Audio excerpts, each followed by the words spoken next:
a little bit about flows to bay and why we're encouraging residents to consider rain barrels in the first place.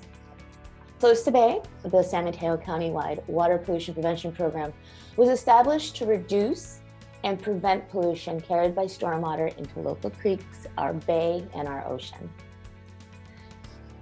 The program aims to educate the community and do all that we can to prevent stormwater pollution. And this includes working with residents, businesses, and schools, and really getting the word out about watershed protection. So what's a watershed? A watershed is a piece of land that water flows over or through on its way to a larger water body, such as a creek, bay, or ocean. Essentially, consider it like a funnel that takes water that falls on the land and carries it onto larger waterways.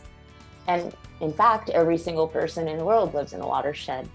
And everything that happens in that watershed affects water quality and habitat for fish, birds, and other living things, like humans, for example. In San Mateo County, we have separate sewer and storm drain systems.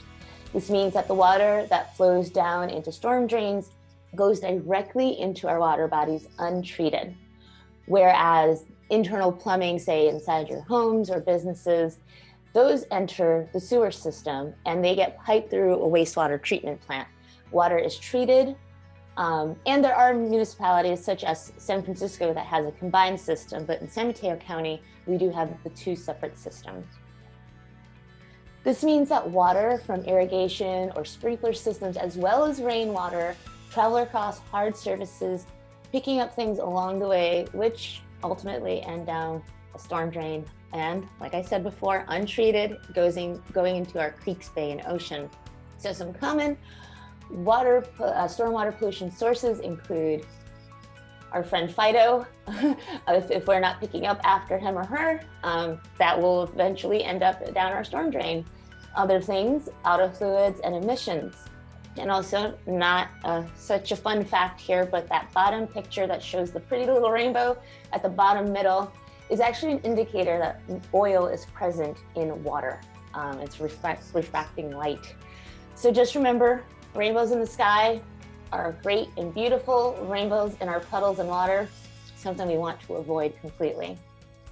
Other water pollution sources include just litter on the ground, chemicals and solvents used in soaps for car washing, and pesticides and fertilizers. So we know that eventually all of these pollutants will eventually end up in our waterways, and that is where rain barrels can help. By helping to capture rainwater, you're reducing the amount of water that can actually flow over these impervious surfaces, picking up these pollutants and going down our storm drains.